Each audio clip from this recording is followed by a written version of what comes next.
좋은 학교를 나와가지고 시를 쓴 한 청년 한하은이라는 그런 시인이 있었습니다. 승무를 쓴 조지훈과 같은 시대에 활동했던 그 좋은 문학가였다고 합니다. 그런데 이 청년이 나병이 걸린 거예요. 나병이 걸려서 집을 떠나고 친구들을 떠나 건강했던 시절을 계속 그리워하면서 나병이 심하니까 얼굴이 거의 짐승처럼 그렇게 상해서 늘 가리고 그렇게 걸어다니는 그런 사람이었습니다. 그래서 그가 나병이 짙어지니까 한 곳을 향해서 가는데 그 시도 어디냐면 저 잘로 땅 끝에 있는 소록도라는 그런 섬으로 발걸음을 한 걸음 한 걸음 옮겨놓기 시작했습니다. 그런 그가 소록도라는 나병 환자들의 집성촌에 가는데 그 가는 길에 시를 썼는데 그 시 제목이 이런 시가 있어요. 소록도 가는 길에라는 소록도 가는 길에. 그 내용은 이렇습니다. 가도 붉은 황토길 숨막히는 더 이뿐이더라. 낯선 친구 만나면 우리들 문둥이끼리 반갑다. 천안 삼거리를 지나도 수세미 같은 데는 서산에 남는데 가도 붉은 황토길 숨막히는 더위 속으로 쩔른거리며 가는 길. 버드나무 볕에서 작가 다비를 벗으며 발가락이 또 한 개 없어졌다. 앞으로 남은 두 개의 발가락이 잘릴 때까지 가도 천리. 그 머나먼 전라도길 발가락이 또 한 개 없어졌다. 앞으로 남은 두 개라도 잘리기 전에 빨리 소록도에 가야 하는데 라는 이런 시입니다. 마침내 이 한하은 시인은 소록도에 갔고 소록도에서 좋은 의사들을 만나가지고 치료를 해서 완치가 되었답니다. 그래서 다시 세상에 돌아와가지고 자기처럼 나병에 거한 이들 위해서 평생을 살았답니다. 자신이 나병을 겪어보니까 그 아픔을 알았던 게지요. 여전히 오늘날도 많은 다양한 질병들이 있겠습니다만은 그 당시에 나병이라고 하면 그냥 가슴이 무너지는 거죠. 가슴이 무너져요. 저도 어렸을 때 시골에 살면서 나병 환자들 간혹 본 적이 있습니다. 그리고 저도 우리 딸들과 또 사모님과 함께 소록도 가본 적이 있었어요. 소록도에 가서 같이 예배도 이렇게 본 적도 있는데 정말 참담한 그런 연약한 모습들입니다. 박수를 치는데 손가락이 없으니까 주먹끼리 이렇게 막 오므리는 뼈 소리를 내면서 박수를 치는 그런 모습들도 이렇게 보았습니다. 그런데 한결같이 그들의 표정은 참 밝았던 것 같습니다. 소록도 하면 그 나병 환자들의 모습이 다시 한번 생각이 납니다. 예수님은 바로 이런 연약한 사람들 때문에 오신 거죠. 사실 말 안 해서 그렇지 오늘 저의 삶이나 혹은 여러분의 삶이 어찌 보면 소록도로 가야 할 그런 연약함 혹은 좀 더 마음 아프게 표현한다면 비참함에 대한 그런 모습이 오늘 우리들의 모습일지도 몰라요. 단지 우리가 나는 나병 환자가 아니야, 나는 온전한 사람이라고 하면서 그렇게 살아가고 있는지도 모릅니다. 사실은 속에 보면은 나병 환자보다 더한 질병들이, 마음의 질병들이 있는 그런 사람들이 아닐까 그렇게 생각이 듭니다. 그런 여러분에게 오늘 하나님의 큰 은혜가 있기 원하고 하나님께서 소망의 역사가 임해서 여러분 삶 속에 드러나는 소망 없는 삶이 희망의 삶으로 전환되는 그러한 은혜가 있기 원합니다. 할렐루야. 예수님은 마태복음 5장, 6장, 7장에 전해서 산상수유라 해서 산 위에서 말씀을 가르쳤어요. 제자들에게 혹은 또 다른 사람들에게 말씀을 가르쳤어요. 그걸 우리 흔히 말하죠. 산 위다 해서 산상설교를 하셨다라고 말합니다. 거기서 예수께서 산상설교 5장, 6장, 7장을 말씀하시면서 내가 왜 왔는지 무슨 일을 할 건지가 다 가르쳐주는 교훈이 바로 산상수훈의 전체적인 맥락들입니다. 그래서 산상수훈 전체를 한마디로 딱 꼬집어서 말하자면 나는 이 일을 하러 왔노라라는 거예요. 어떤 거냐? 영혼 구원이다. 그 얘기를 하고 싶었던 것 같습니다. 좀 더 확대한다면 사랑이고 질병 치유죠. 가르치고 전파하는 사역. 그것이 예수님의 사역이었었으니까요. 거기다 하나 더 보태는 게 뭐냐면 치유 사역이죠. 치유. 그래서 예수님께서는 산에서 내려오시자마자 가장 먼저 맞닥뜨렸던 것이 평생의 소망이 없이 사는 사람. 그 사람을 만났는데 바로 그 사람이 오늘 본문 속에 나오는 나병 환자였던 것이죠. 여러분, 그래서 산상수훈은요, 우리에게 다시 한번 새로운 기대를 하게 하고 감동을 갖게 합니다. 무슨 산에 내려가면 메시아인 예수님께서 역사하실 것이라는. 오늘 마찬가지 지금까지 우리가 산 위에 계신 예수님이 아니라 오늘 내려오셔서 오늘 우리 성전에 함께 하신 예수님을 여러분이 만나는 은혜가 있기 원합니다. 할렐루야. 가르치면서 끝나는 것이 아니라 우리 삶의 회복의 은혜가 임하는 그런 은혜가 저와 여러분 가운데 있기 원합니다. 여러분, 제자들이 산상수훈을 들으시면서 얼마나 행복했겠습니까? 또한 많은 가르침을 통해서 그렇게 은혜를 누렸었습니다. 제자들은요, 산상에 가르치시고 내려오실 때 그림이 그려지는 그림이 있는데 그게 어떤 그림이냐면 바로 애굽에서 나온 그 백성들과 함께 그 광야길 가는 가운데 산 위에서 하나님이 모세를 만나 줬습니다. 산 위에서 하나님이 모세를 만나 줬던 그 만남과 그 교제와 그 가르침이 바로 십계명 율법으로 압축되어지고 그것을 펼쳐놓으니 그 출애굽기에 있는 율법들과 레위기와 신명기에 있는 율법의 말씀들이거든요. 그러니 오늘 제자들이 이 모세와 같은 한 사람을 새롭게 일으킬 것이고 엘리야와 같은 사람이 다시 나타나서 말씀을 전할 것인데 바로 그가 누구냐? 바로 예수님인 줄 그들은 기대하고 그렇게 따랐던 것이죠. 그러니 그들이 앞으로 예수님의 설교 들으면서 얼마나 놀라운 세계가 이루어질 것인가, 얼마나 놀라운 벅찬 나라가 우리 앞에 펼쳐질 것인가에 대한 그런 기대를 했었기 때문에 참으로 행복했을 겁니다. 그래서 그들은 정말 오랜 세월 동안 기다리던 메시아가 오셔서 이 세상을 새롭게 빚어갈 거라는 기대 때문에 설렘이 있었던 것이죠. 그러니 누구든지 그 예수님의 말씀대로 세상이 밝혀서 생각하면 가슴이 벅찰 수밖에 없습니다. 정말 그렇기도 하고요. 여러분, 정말 여름 속에 삶에 놀라운 은혜가 있다면 우리는 한번 질문을 툭 던져보는 거예요. 어떤 질문이냐? 당신은 정말 구원받은 하나님의 자녀인 것에 대한 확신이 있는가? 그렇다면 예수님의 놀라운 은혜 때문에 눈물 뿌려본 적이 있는가? 예수님의 은혜 때문에 내가 주를 살고 작정해 본 적이 있는가라는 거예요. 그 답이 나올 때 본어게인 거듭남에 대한 하나님의 자녀에 대한 영적 확신이 있는 거예요.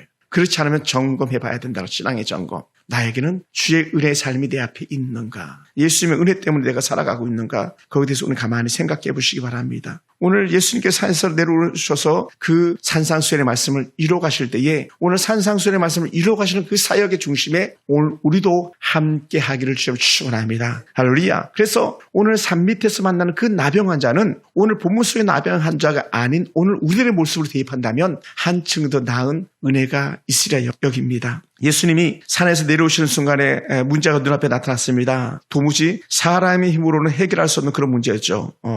이 문제를 해결하는데 예수님께서 전전긍긍하지 않았습니다. 여러분, 사람들은요, 예수님을 향해서 항상 몰려다녔어요. 예수님이 내려오니까, 산에서 내려오니까 사람들이 어떻게 알았는지 다 몰려들었어요. 갈릴리 호수 주변이었겠죠. 몰려들었어요. 사람들은 예수님에 대해서 관심과 기대가 컸었습니다. 그런데 수많은 사람들의 관심과 기대보다도 더 예수님의 눈에 들어오는 한 사람이 있는데 그 사람은 형편없는 사람이었던 거죠. 누굽니까? 바로 오늘 본문에 나오는 나병 환자예요.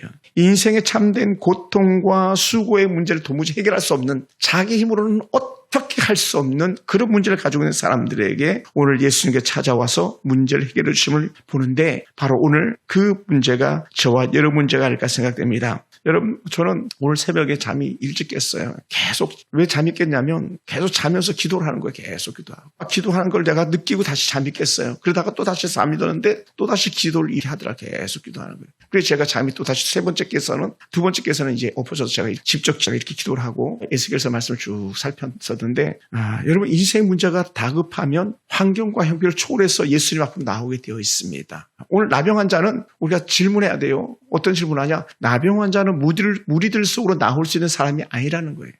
나병 환자는 절대로 무리 가운데 나올 수가 없습니다. 오늘 이 소록도 한하을이라는 시인 역시 마찬가지, 나병 환자들만이 있는 곳으로 가는 것이지 일반 대중들 속으로 갈 수가 없었던 사람인 것처럼 오늘 이 나병 환자 역시 마찬가지입니다. 똑같은 형편인 거예요. 사람들의 무리를 떠나서 있어야 되는데 그는 자신의 다급함 때문에, 메시아에 대한 기대 때문에, 그가 들었던 어떤 소문이었는지 모르지만 그는 담대하게 예수님 앞으로 나왔습니다. 대중이라는 그런 숲을 뚫고 나올 수 있었는 것에 대해서는 성경에서 말하지 않기 때문에 우리는 뭐라고 말할 수 없겠습니다만은 저는 그것을 이렇게 표현하고 싶어요. 간절한 소망이 그에게 있었다는 거예요. 간절한 기회가 그에게 있었다는 겁니다. 나는 예수를 만났을 때 인생의 삶의 터닝 포인트, 새로운 삶이 시작돼야 될 것이다라고 하는 확실한 기대차가 있었기 때문에 그런 사람들에 의해서 제지받는 것을 두려워하지 않고 담대하게 나왔던 것이죠.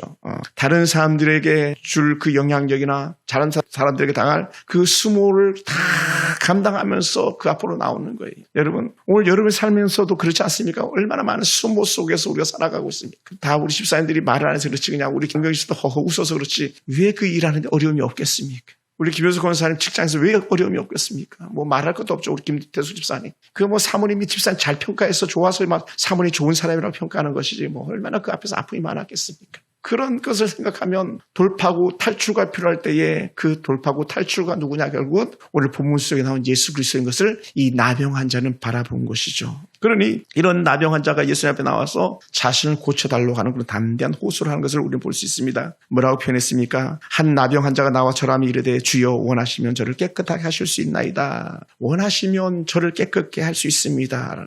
이걸 흔히 이 중심축을 갖다가 내가 가지고 있는 것이 아니라 예수님 중심축으로 옮겨놓는 거예요. 예수님 중심으로. 예수님 중심으로. 나병 환자가 이 본문서의 주인공으로 자신의 문제를 가지고 나간 것만이 아니라 예수님에게 자신의 문제를 내던지는 내가 내 소원을 이루는 것이 아니라 주님의 원하심으로 내가 회복되는 그런 은혜의 갈망을 갖는 것이죠. 그래서 오늘 여기서 혹시 당신이 나를 고칠 수 있다면 나를 좀 고쳐주세요라고 하는 그런 고백을 하는 거예요. 만약에 예수님이 원하시지 않는다면 고침받을 수 없는 그런 고백을 하는 것이죠. 이거는요, 뭡니까? 그 앞에서 그의 표현을 통해서 볼 수 있는데 그것이 절하며라는 거, 절하며. 예수님 앞에 무릎 꿇고 절했다는 것. 이들이 절했다는 건 뭡니까? 코가 땅에 닿듯이 그렇게 숙였다는 거예요. 이 얘기는 뭐냐면 전적으로 나는 당신에게 내 모든 걸 맡깁니다. 당신 나를 주관해 주시옵소서 이렇게 하는 모습인 것이죠. 그러니 여러분 우리는 쉽게 이렇게 말할 수도 있어요. 내가 낫고 싶지만 내가 회복되고 싶지만 그러나 내 의지가 아니라 당신의 의지로 내 문제가 회복되기 원합니다. 이걸 좀 더 다시 한번 해석한다면 이렇게 말할 수도 있는 거예요. 주님 나를 고쳐주시면 감사하겠습니다. 반면에 그렇지 아니하실지라도 나는 감사하겠습니다. 고백인 거예요. 우리는 다 응답받아야만 감사한 거잖아요. 그죠? 교회도 다 붕괴하지만 감사한 것 같고 자녀들도 다 잘 돼야만 감사한 것 같은데 그게 아니고 주님 내 아들도 우리가 섬긴 교회도 다 하나님께서 책임져 주시옵소서 이 고백인 거죠. 이게 절대 고백인 거예요. 사실은.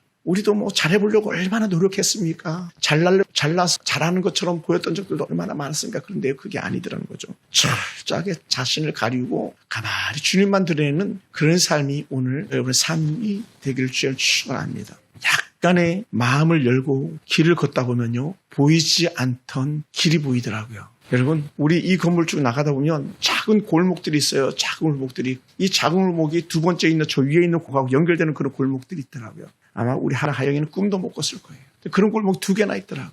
저 어린이 놀이터 가는 데까지 2개나. 한참 긴 옛날에 아주 오랜 옛날에 다방구 하면서 놀 때 그런 골목들이 있더라고요. 사람 지나가면 어깨가 부딪히는 그런 골목들. 전에 보지 않았던 골목이거든요. 네.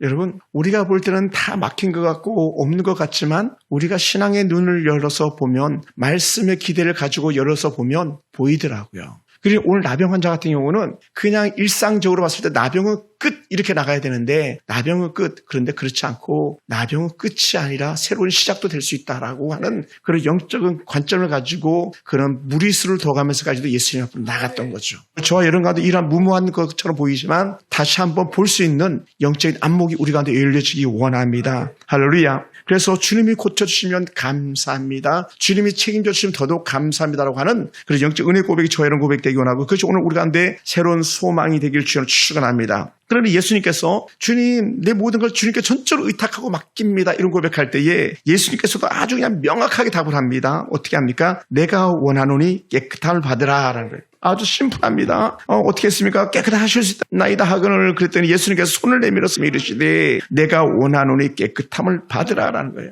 그러니까 예수님도 이 전적으로 주님께 모든 걸 맡기는 그 나병 환자의 모습을 보면서 긴 말이 필요가 없었던 거예요. 할렐루야. 우리에게 그런 은혜가 있는 거예요. 우리 하나님은 하나님 나를 도우시옵소서 여기 말할 때에 내가 하나님 죽겠나이다 할 때에 긴 말이 필요가 없는 거예요. 하나님은 즉시 나타나시는구나. 하나님인 줄 믿습니다. 할렐루야. 그런 좋은 은혜 예를 갖다 또 어디서 볼 수 있냐면 갈릴리 바다에서 그렇게 베드로가 물에 빠져 죽고 갈 때에 단 한마디 내가 죽겠나이다 나를 살려주소서 할 때 주님께서 즉시 그를 건져내 주신 거예요. 즉시. 왜 거길 갔어? 왜 거기 빠졌어? 하면서 묻다가 건져준 게 아니라 즉시 건져내 주시는 거예요. 사실 오늘 우리 가운데 이 은혜가 필요한 것이 먼저 저고요. 또 여러분이 알까 생각됩니다. 지금 우리가 지금 하나님의 은혜가 필요하잖아요. 할렐루야. 지금 우리가 하나님의 은혜가 필요해요. 지금 우리가 제게 하나님의 은혜가 필요해요. 그래서 제가 여러분은 어떻게 여기실지 모르겠습니다만은 사실은 제가 기도하면서 하나님 우리의 교회 영적 물꼬를 새롭게 여는데 동역자를 보내달라고 했을 때에 우리 백 목사님이 이렇게 오시게 됐는데 뭐 상상할 수도 없었던 일이죠. 그것이 또 다른 하나의 은혜의 징조가 아닐까 보는 거예요. 여기는 거예요. 여러분 마찬가지. 쉽지 않은 삶이죠. 그럼에도 불구하고 그런 은혜가 우리 가운데 있기 원합니다. 예수님께서 즉시 손을 내밀고 그를 갖다가 말씀 한마디 했더니 깨끗하게 치는 은혜. 그것이 오늘 우리 가운데 있어지기 원합니다. 우리에게도 즉시의 은혜가 있기 원합니다. 얼마나 사실은 우리가 말을 안 해서 힘이 없습니까? 저도요, 그렇게 말하고 싶어요. 하나님, 저 힘들어요. 그렇게 말하고 싶을 때가 많아요. 친구 목사님들 만나보면 막 다 좋은 얘기를 하는 거예요. 근데 저는요, 할 얘기가 없어요. 뭐예요? 하나님, 저 힘들어요. 그럴 때 뭐래요? 즉시 손을 내밀어 붙잡으시고, 걱정 마. 아마 그 밤 새벽에, 이른 새벽에 그렇게 잠을 자면서 기도했던 것들 중에 하나도 아마 그런 스토리가 아니었을까 생각돼요. 그때 손을 내미시면서 깨끗함을 입으라고 하시는 예수님의 말씀이 우리에게 임하기 원합니다. 그러므로 이 나병 환자가 예수님의 말씀 한마디 활기 뽑겠습니까? 당신이 원하시면 그랬더니 그 말의 은수를 정확하게 하시는데 해석상의 문제입니다. 내가 원하노니. 그리고 어떻게 돼요? 당신이 원하기 원합니다 했는데 그래 내가 원한다. 깨끗함을 입으라 그런 거예요. 우리 삶 속에 그런 주님이 되기 원합니다. 우리가 무슨 수로 살아가는 성도를 가족이 변화되길 기대하겠습니까? 무슨 수로 지금까지 20년 30년 살아왔던 남편이 바뀌길 원하겠습니까? 우리 방법할 수가 없는 거예요. 그때 하나님 우리 가정의 환경과 형편과 저질 바꿔주시옵소서. 내가 원하노니. 할렐루야. 오늘도 사실은 한 목사님이 저한테 전화를 하셨어요. 목사님 힘들어요. 그런 전화가 왔어요. 신목사 좀 오면 안 돼. 오면 안 돼. 그래서 근데 사실 너무 멀어서 제가 갈 수가 없었어요. 제가 예배 드린 날은 거의 안 움직인다 작정을 해놨거든요. 월요일도 안 돼. 월요일 날 좀 오면 안 돼. 글쎄요. 힘들어요. 힘들다. 그때 주님께서 그래 힘들구나. 이런 말 한마디만 이렇게 귀에 들려도 주께서 그 힘든 걸 알아주시면 회복될 줄 믿습니다.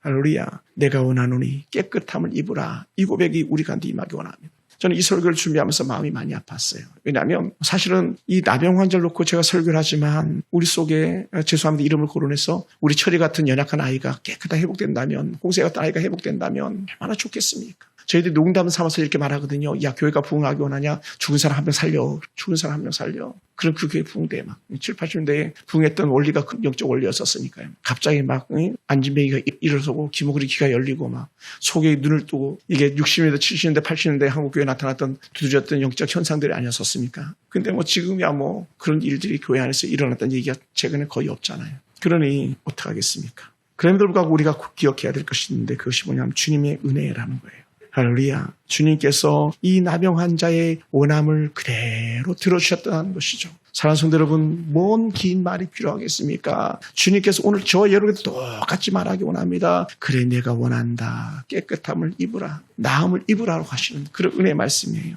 더더군다나 예수님께서는 너무 잘 아시는 전문가예요. 예수는 성경 전문가 아닙니까? 말씀 전문가 아닙니까? 그분이 말씀이신데 뭔들 모르겠습니까? 아버지 하나님께서 정해준 영적 원칙 중에 하나가 뭡니까? 나병 환자에게 손을 대서는 안 되는 것이 원칙이에요. 손을 댈 수 없잖아요. 부정해지니까요. 그럼에도 불구하고 이 나병 환자는요. 자기의 옷깃만 스쳐도 부정해질 만한 그런 사람들 사이를 뛰쳐나왔고 그 사람들 틈으로 들어와서 머리를 조아렸을 때에 수많은 사람들이 이 나병 환자를 스치고 했었을 때 의식했든 안 했든 그건 뭐 나중 문제겠습니다만은 예수님 역시 마찬가지 그에게 손을 대시는 것 자체는 부정함에 대한 근본인 거죠. 그러면요 제대로 제사할 수가 없는 거예요. 온전할 수가 없는 거예요. 그런데 왜 굳이 손을 대실 수 있었냐? 그분이 바로 부정한 것을 판결하는 그런 분이셨잖아요. 예수님은 완전한 분이셨잖아요. 예수님은 어떤 부정한 것도 완전케 하실 수 있는 그런 분이에요. 예수님은 어떤 모자란 것도 완전케 하신 건 하나님인 줄 믿습니다. 그러니 그가 만지면 부정한 것조차도 깨끗하게 되는 은혜가 있습니다. 할렐루야. 그래서 그 마지막 그걸 좀 더 확인시켜 주시는 은혜 속에 나타났던 게 뭐냐 하면 바로 휘장이 갈라진 예수께서 십자가에 죽으실 때 휘장이 갈라져서 그렇게 거룩함의 상징되는 성소의 휘장 안에 있는 지성소의 문을 열어내신 거예요. 지성소의 문을 열어내신 거예요.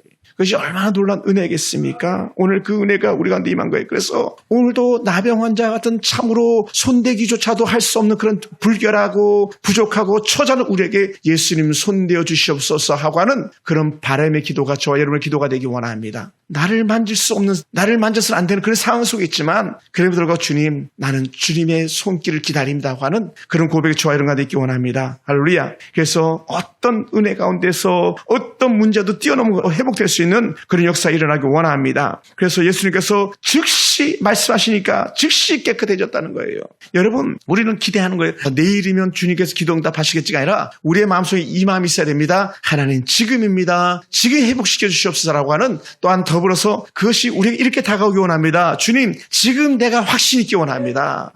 지금 내가 있기 원합니다. 기도 응답에 대한 확신이 지금 내게 있기 원합니다라고 하는 그런 고백이 저와 여러분 가운데 있기 원하고, 그런 확신이 여러분 가운데 들기 원합니다. 할렐루야. 그러니 이 나병 환자가 완전히 깨끗하게 나왔어요. 예수님께서 보실 때 다 나왔습니다. 누구도 줍지 봐도 다 나온 거예요. 그의 나병이 즉시 깨끗하게, 진짜로 진물 넣고 떨어졌던 발가락도 막 다시 붙었을지도 몰라요. 완전함이니까. 뭐 상황이 어떤지 말하지 않았지만 그 나병 환자가 일반인이 된 거예요. 그랬더니 예수님께서 하셨던 말씀이 몇 가지가 딱 있습니다. 그것이 바로 4절에 있는 말씀, 삼가 아무에게도 이르지 말고 다만 가서 제사장의 내 몸을 보이고 모세가 명한 예물을 드려 그들에게 입증하라라는 거예요. 입증하라. 모세가 명한 예물을 드려서 입증하라. 여러분, 예수님께서 사실은 자신의 정체를 숨기기를 원하신 적이 많았었어요.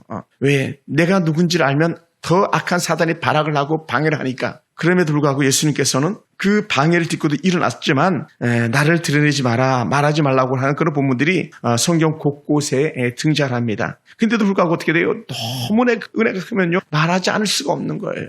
우리는 좋은 일이 생기면 이 근질근질한 것처럼 이렇게 받은 은혜가 큰데 나병이 나았는데 어떻게 그걸 말하지 않을 수가 있겠습니까? 그런 감격이 그에게 있는 거예요. 그러니까 더 큰 기쁨이 있는 거죠. 그러니 예수님을 말할 수밖에 없었습니다.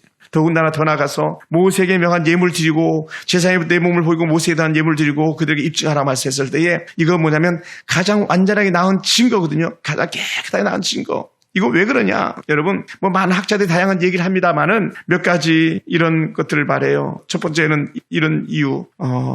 예수님께 행하신 이적에 대해서 허황된 소문이나 백성들의 그릇된 신앙관을 방지하기 위해서 말하지 말고 제사장에 가서 확증시켜라라고 하는 그런 말씀. 두 번째는 치유받은 사람이 함부로 교만할 수 있기 때문에. 그런 예를 얼마 전에 볼 수 있는데, 그게 뭐냐면 10명의 나병 환자 중에 1명만이 감사함으로 돌아왔잖아요. 그 9은 어디로 갔는지 흔적조차 없어져 버리고 말잖아요. 그러니 어째 나은 사람은 10인데 너 혼자 왔니? 라고 말씀하시잖아요. 그런 것처럼 우리는 철저하게 응답 후에는 뭐가 찾아와야 되냐면 철저하게 하나님을 드러내고 우리는 철저하게 나는 숨기는 거예요. 그것이 겸손이라고 말할 수 있는 거죠. 세 번째는요, 지금 예수님 곁에 있는 사람들은요, 때로는 감시자들도 있는 거예요. 유대인들, 종교 지도자들이 예수님의 사역을 보고 시기하고 질투하고 방해를 하기 시작하는 거예요. 그러니 어떻게 돼요? 말하지 말고 성경에 말한 대로 제사장에 가서 내 몸을 보이고 율법이 명한 제물을 올려드려라. 그래서 완전히 남을 증거로 삼으라고 하는 거예요. 여기에 또 다른 한 가지 우리가 해석을 덧붙인다면 이런 거예요. 왜 굳이 그렇게 해야만 하냐? 나병 환자로서는요, 제사장의 은혜를 받지 않고 확인을 받지 않고는 예배자로 성소에 들어갈 수가 없는 거예요. 성전에 들어갈 수가 없어요. 그러니 제사장에 가서 내 몸을 보이고 확증하는 증표를 갖는 것, 그것이 바로 성전에 들어갈 자격을 얻는 거예요. 그런 면에서요, 예수님이 오신 이후에 우리에게는 얼마나 놀라운 은혜입니까? 예를 들어서 우리는 나병 환자가 들어왔든 어떤 간질 환자가 들어왔든 때로는 뭐 악한 귀신 들린 사람이 왔든 누구든 우리 교회 안에 들어오는 걸 막지를 않잖아요. 이게 은혜에 대한 상징인 거예요. 은혜에 대한 상징. 그 은혜를 바로 누가 누렸냐? 본문 속에 나오는 이 나병 환자가 누리고 있는 것이죠. 그리고 모세가 명한 예물은 뭡니까? 나병 환자들에 대한 규례에 따라서 예물 올려드리는 거예요. 그 예물 올려드리는 것에 대해서 정결에 대한 의식으로 말하는데, 제사장이 판결 내리고 정결 의식을 베풉니다. 산새 2마리와 백향목, 홍새실, 우수초를 그어가지고 제사장에 나아가서 새는 잡아서 목을 비틀고 그렇게 나음에 대한 징표를 갖습니다. 그리고 8일 후에는 흠없는 어린 수양들과 암양 하나를 바쳐서 깨끗한 나음에 대한 증거가 됩니다. 나 잘 나왔습니다라고 하는 증거가 수양 2마리, 암양 하나를 바침으로, 제사장의 바침으로 나병이 난 확신을 갖게 되는 거예요. 여러분, 이런 것들을 통해서 우리는 다시 한번 보는 거예요. 그 모든 절차 하나가 그렇게 신약의 예수님 시대라고 무시하지 않았다는 거예요. 말씀을 무시하지 않았다, 율법을 무시하지 않았다는 거예요. 예수님께서 율법의 조성자임에도 불구하고 그 율법의 조성자이신 예수님께서 당신이 조성하신 그 율법을 갖다가 함부로 하지 않았다. 저는 이것을 이렇게 재해석하고 싶습니다. 하나님의 말씀을 우리는 소홀히 하지 않는 겁니다. 그 어떤 삶의 형태, 어떤 예배 형태든지 내가 내 자의대로 해석하지 않고 하나님의 말씀대로 우리는 끝까지 살아내는 그런 은혜가 있기 원합니다. 그 나병 환자였가 나서만이 아니라 오늘 나병이 걸리지 않는 우리의 삶 속에서 여전히 말씀을 따라서 나아가는 삶, 진정한 예배자로서의 삶, 그것이 우리가 드러나기 원합니다. 여러분 생각해 보세요. 나병 환자가 나왔을 때 우리가 생각할 때는 어린 수양 둘이나 암양 하나 꼭 그렇게 바쳐야 되냐 이렇게 얘기했을지 모르겠습니다만은 그러나 그 나병이 나온 확신에 대한 감사는요. 암양 한 마리 두 마리 수양 한 마리 두 마리가 문제가 아닙니다. 자신의 인생을 다 드려도 아깝지 않은 그런 삶이 아니겠습니까? 오늘 우리가 그런 삶을 살아가고 있는 거예요. 사실은 우리가 나병 환자보다 더한 그런 더러운 죄인 아닙니까? 저는 그렇게 보고 싶어요. 저는 그런 삶을 살았다고 말할 수도 있어요. 정말 처참한, 정말 죄인 중에 계수라고 바울이 고백했지만 정말 죄인 중에 계수보다 더한 내가 감히 설교자가 되었다, 감히 예배 인도자가 되었다, 성도들에게 안수할 수 있는 그런 영적 은혜의 특권을 가졌다. 이 자체만 해도 내 인생에 가진 것 다 드려도 아깝지 않은 그런 삶인 거예요. 그래 뭐가 모자라겠습니까? 뭐가 부족하다고 우리가 불만을 가지고 있을 수 있겠습니까? 그럴 수가 없는 거죠. 오늘 나병 환자 가지고 있는 그런 영적 확신의 은혜가 우리한테 대가기 원합니다. 할렐루야. 그래서 그들에게 입증하라. 완전히 나았다는 증명을 나타내 보이라고 하는 그런 예수의 말씀이 오늘 저와 여러분 삶 속에서 다시 한번 증거되기 원하는데 그것은 뭔가 우리의 삶을 통해서 예수님이 더욱더 드러나기 원합니다. 예수님께서 나를 바꾸셨어. 예수님께서 나를 낫게 하셨어라는 이런 고백이 있기 원합니다. 사실은 나 힘들었어. 이런 고백 가운데서. 예수님 나를 낫게 하셨어. 예수님이. 예전에 예배 드릴 때에 한 부부가 그 4천석이니까요. 얼마나 교회가 크겠습니까? 4천석. 근데 꼭 앉는 자리에 앉는 부부가 계셨어요. 부부가 늘 그 자리에서 예배 드려요. 그 부부 중에 한 분이 이런 말씀을 하는 거예요. 제가 만났을 때 목사님 사실은요 정말 죽고 싶었거든요. 너무 힘들었어요. 그러더라고요. 너무 힘들었어요. 여집사님이. 남편은 안수 집사님이고 아들 둘도 권사님이신데 그때 집사님이셨죠. 너무 힘들었다는 거예요. 남편도 성이 안 찼고 아들들을 봐도 만족이 없었고 몸은 몸대로 만시창이 된 것 같고 잘 죽고 싶었다는 거예요. 그때 그 권사님 하셨던 말씀, 그때 그 신방 때문에 내가 살았어요. 그러는 거예요. 그때 그 신방 때문에 내가 살았어요. 우리 잘 이해가 안 되잖아요. 그죠? 그럼 신방이 뭐길래 거기서 살았겠어요? 우리가 일반적으로 생각해 보세요. 이 예배가 뭐길래 이 예배 시간에 내가 은혜 받고 내가 새로 살고 작정했습니다. 이런 고백을 할 수 있겠어요? 그런데요. 그렇지 않더라고요. 그 수많은 사람들이 예수님 주변에 있지만 그 누구도 주목하지 않는 한 사람, 천한 사람, 누구도 정말 물리칠 수밖에 없는 그 명한 한 사람이 그 자리에서 은혜 받은 거 아닙니까? 그 자리에서 회복된 거 아닙니까? 철저하게 자신을 낮추고 예수님의 은혜를 사모했던 그 사람이 살아나는 것처럼 그 권사님이 그 사모함 가지고 예배했던 그 신방 예배 한 번에 내가 다시 살기로 작정했고 내가 회복됐습니다. 이 고백하면서요. 제게 큰 선물을 이렇게 주는 걸 제가 받아서 왔던 적이 있었습니다. 그리고 20년을 거의 20년이죠. 그 20년을 제 차를 그 남편이 관리해 주셨어요. 그 덕에 우리 교회 차도 아주 잘 운영이 됐었죠. 지금 이제 없어진 기업입니다만 사랑하는 성도 여러분, 우리 철저하게 계산하지 말고 그냥 내가 나병 환자인 것처럼 나를 낮추고 주님을 부를 수 있는 그런 은혜가 있기 원합니다. 우린 사실은 가끔 이렇게 생각해 볼 때가 있어요. 너무 잘나가지고 내 말할 때가 많다. 내 자랑할 때가 많다. 나를 드러낼 때가 많다. 이렇게 생각할 때도 있을 거예요. 근데 아니고 철저하게 나는 아무것도 없는 예수님 생각하면요 아무것도 없어요. 사실은 사람들이 신목사는 좋겠다 막 이런 얘기할 때요 저는요 막 지금 뭐가 좋아요. 좋을 게 뭐가 있어요. 그런데도 불구하고 저는 또 이렇게 말하게 돼요. 맞아요. 내가 제일 행복한 사람이에요. 부여가 장례식장에서도 그랬어요. 광명교회 사역했던 목사들 쭉 나가가지고 고생하는 목사들 많이 있거든요. 신목사도 얼마나 아니에요. 제가 나온 목사 중에 제가 제일 행복합니다. 이런 얘기를 해요. 정말 사실 그렇기도 하고요. 왜냐하면 발 뻗고 잘 수 있잖아요. 몇 안 되지만 우리 집사님, 우리 권사님 이렇게 볼 수 있잖아요. 또 교회 소망 가지고 우리 백 목사 와서 또 정말 그 동역하겠다고 오셔서 수고하게 쓰고 계시잖아요. 자꾸 제가 목사님 돈 쓰지 마세요. 막 자꾸 돈을 써가지고 제가 미안할 따름인데 생각만 해도 감사한 거죠. 두 딸 생각하면요 성에 안 차죠. 성에 차겠습니까? 숙제도 많고 마음의 걱정도 많고 그런데도 불구하고 사람들은 말하죠. 목사님 두 딸 너무 잘 키워서 너무 좋겠다. 그러는 거예요. 속으로는요.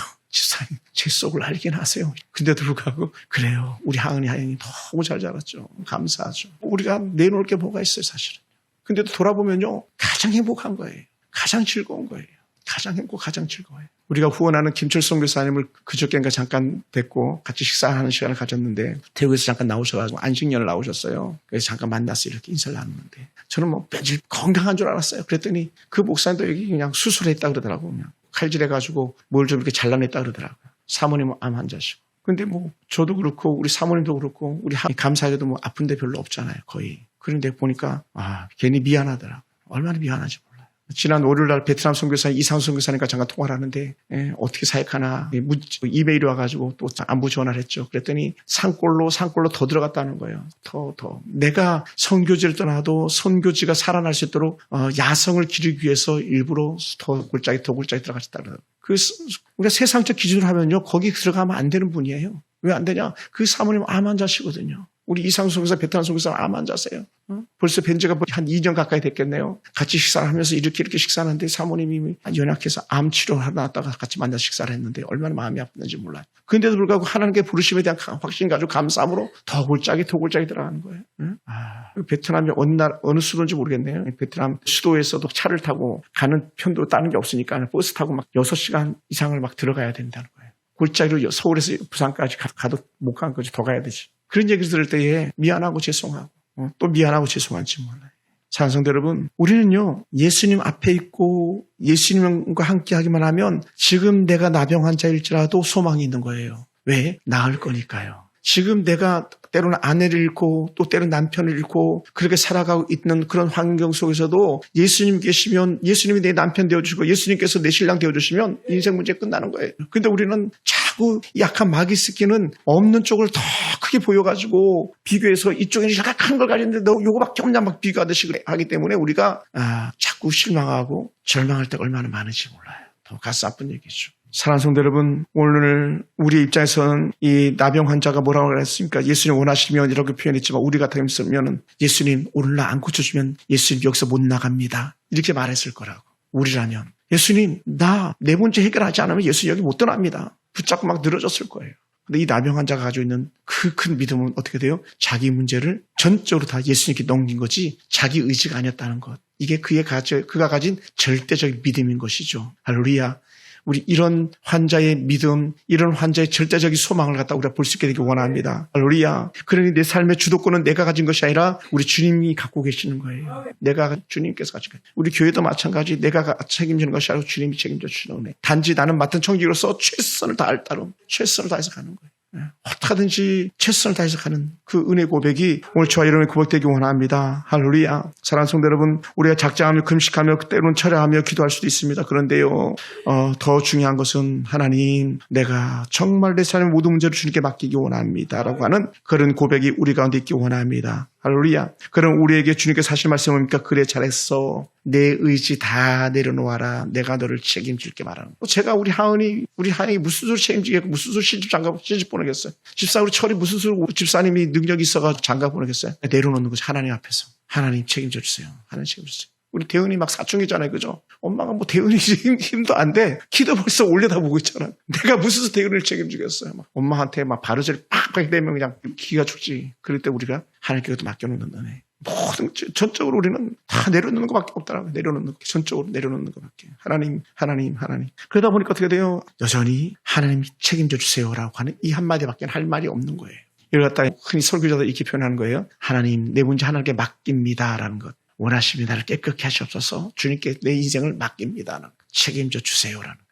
그래서 오늘 우리들 믿음 되기 원합니다. 제가 그 말을 드릴지 모르겠네요. 참 가슴 아픈 가정이었었어요. 지난주 중에 제가 그 상가를 갔을 때 한번 얘기했던 것 같아요. 부분적으로는 친구 목사님이 장모님 돌아가셨는데 그 연세대 세브란스 병원은요. 장례 한번 치르는데 1,500만 원에서 많게는 한 3,000만 원 갑니다. 근데 그 안치실을 뭐라 그래야 됩니까? 빈소를 2개를 꾸리려고 그랬대요. 빈소를 2개를 이렇게 꾸리는.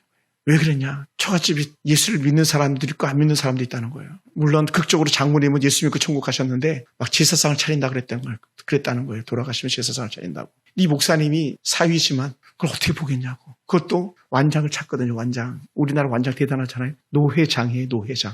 약 150교회 대표거든요. 그래 뭐 조문객이 수도 없었는데 노회장님 장례식에 제사상이 차려져 있네. 덕이 안 된다는 거야. 그래가지고 교회 사람들이 오면은 다른 빈소에다가 이렇게 모시고 일반인들이 오면 이 빈소에다가 이렇게 하시려고 그랬다 그러더라고요. 근데 극적으로 그 장례 집례위원이 장례 회사 사람이 장인 어른을 설득해가지고 가족들을 설득해가지고 제사상을 안 차려가지고 아주 은혜 가운데 이루어졌다라고 하는 그런 고백을 들을 때에 얼마나 그 마음이 힘들었겠습니까?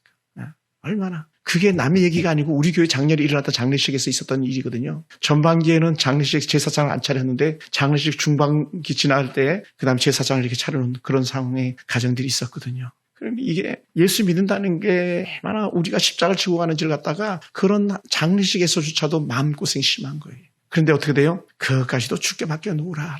우리 성숙이 여기까지 가야 되는 거예요. 그것까지도 주께 맡겨놓으라. 내가 오늘 이슬처럼 사라진다 할지라도 그것까지도 주께 맡겨놓으라. 다 맡겨놓으라는 거예요. 나병 환자에게 줬던 은혜가 뭡니까? 내가 책임질게라는 것이죠. 그래 잘했어. 내가 책임질게. 내가 책임질게. 그러니 즉시 낫는 은혜가 임하는 것처럼 오늘 우리 가운데도 그러한 은혜가 있기 원합니다. 할렐루야. 그것이 우리가 고백할 때에 그것이 믿음이고 그것이 우리가 고백할 때 그것이 우리의 참된 신앙인 것이죠. 사랑하는 성도 여러분, 그렇게 아름답고 귀한 은혜 고백했던 사람들이 있었습니다. 그렇게 망해 갈 처지 속에서도 하나님만을 자랑하고 하나님만 높여주길 원했던 사람들이 있었는데 그 사람들이 누구냐? 바로 다니엘이라는 사람과 그의 세 친구들이었던 거죠. 아니요. 이 불구덩이 속에서 죽어도 좋아요.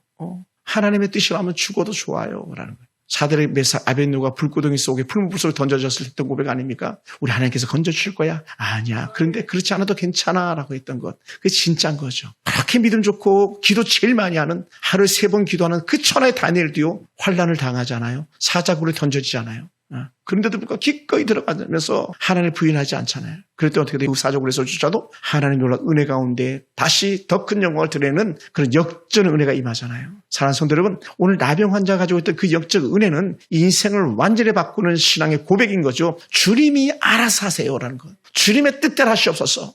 그 고백이 나병 환자의 고백이었고 그것이 사드락과 메삭 아벳느고나 혹은 다니엘 같은 사람들의 고백이었던 것처럼 우리 가운데도 그렇게 되기 원합니다. 하나님 비록 지금 내가 혼자 살고 있지만 내가 아들의 고난이 있지만 때로 딸들의 고난이 있지만 하나님 내가 청년으로서 너무 힘들지만 그럼에도 불구하고 하나님 내 인생 책임져 주세요 하면서 변하지 않아야 될 것이 있다면 우리가 주님을 향하여서 그 신앙의 고백이 흐트러지지 않는 것, 우리의 믿음을 악한 사단에게 내어주지 않는 것, 그것만 했으면 우리는 나병도 문제가 없습니다. 할렐루야. 망해도 문제가 없습니다. 이 교회 문 닫으면 어떻습니까? 길에서라도 예배 드릴 수 있는 거죠. 예를 들어서 그런 신앙의 고백이 우리 가운데 있었을 때에 우리는 어떤 환경과 형편에 처해 할지라도 우리 변하지 않는 거예요. 자기 기분에 따라서 자기 그 환경에 따라서 막 왔다 갔다 하는 그런 신앙이 아니라는 거예요. 꾸준히 가는 거예요. 꾸준히. 할렐루야. 진짜는요. 꾸준히 그냥 가는 거예요. 꾸준히 가는 거예요. 꾸준히. 그럼 사랑하는 성도들, 그 고백이 오늘 저와 여러분의 고백되기 원합니다. 그럼 사랑하는 성도 여러분, 예수님께서는요 연약한 자들의 고통을 눈여겨보시고 함부로 여기지 않는, 허투루 여기지 않는 그런 분입니다. 그 연약했던 질병조차도 깨끗하게 회복시키는데 가족도 버렸고 사회도 버렸던 그 사람조차도 주님께서 찾아가셔서 회복시키시는데 하물며 우리야 버리시겠습니까?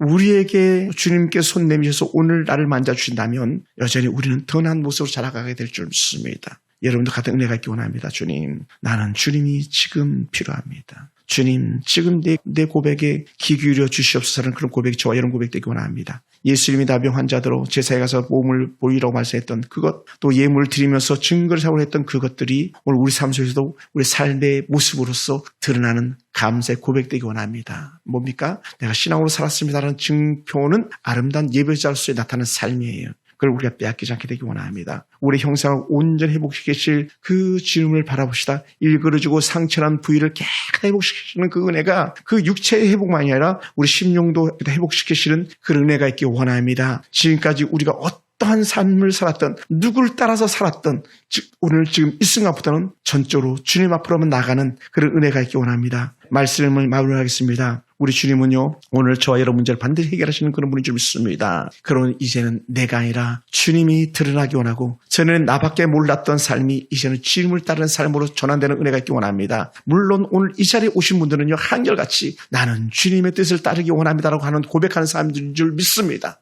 그럼에도 불구하고 다시 이를 악물고 고백해야 되는 거예요. 나는 평생 주님만을 따르겠습니다. 이 고백이 흐트러지지 않는 신앙의 고백으로 저와 여러분 가운데 있기 원합니다. 그런 여러분을 축복합니다.